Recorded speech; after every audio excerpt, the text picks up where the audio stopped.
Mist here, and I don't post often, but when I find something interesting, my brain starts working on it, and then I start theorizing, and I talk about it just to get it out of my head. And recently, I watched the new Sanders Sides video, and Deceit came up, and I'm just thinking, what is this, and how does he fit into all and everything, and what is this?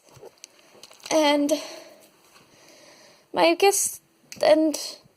first thought was, hey, he was in a Vine once, because there was one Vine. It was, I don't remember the name, and I can't really show it, but it's Thomas was asked something to a mirror, and then in the mirror, there was Thomas dressed in black and yellow that responded in a very suspiciously Deceit-like voice. And no one's pointed that out yet, and I just wanted to put that out there. And the other things, and now I want to go start talking about this, about my actual thinking here. Because the thing is, anxiety and deceit would have a very natural relationship in terms of psychology. Because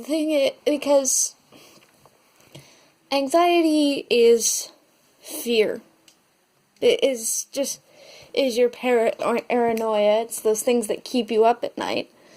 And deceit is the lies that you tell yourself to keep you, sorry, this is difficult to explain. Deceit is as a psychological construct.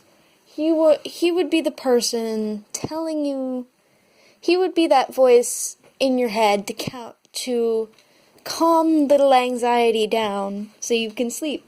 Oh no, I'm sure that voice, for example, I'm just thinking, you hear a creaking sound, and anxiety flips out, and deceit just quietly responds with, oh no, I'm sure it was nothing.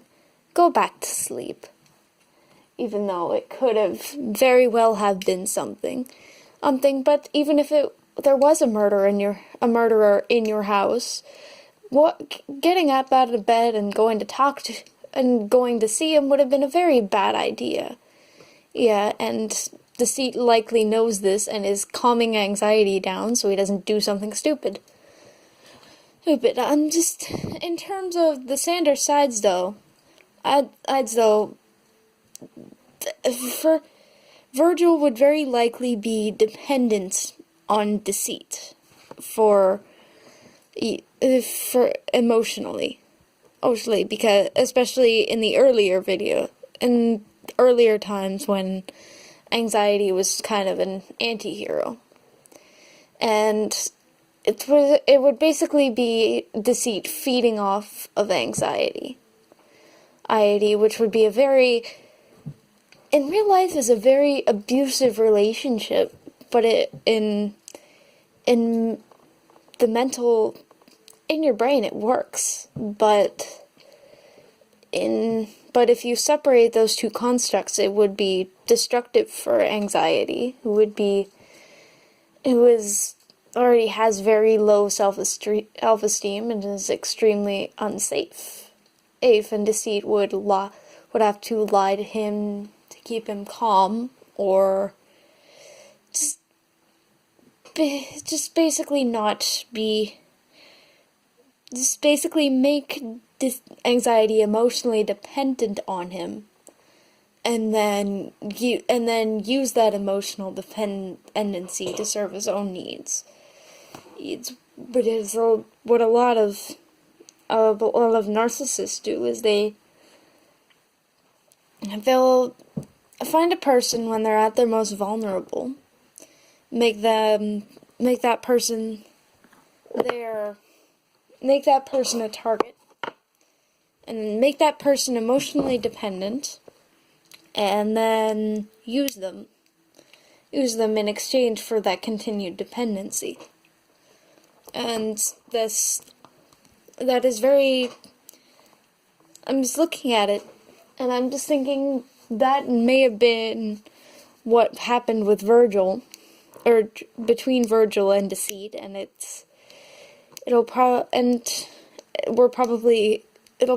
be revealed later, I guess, as we see Deceit more and see more sides. I'm actually curious about the other sides. I'm waiting to see that. My blurb is done. Until see you guys.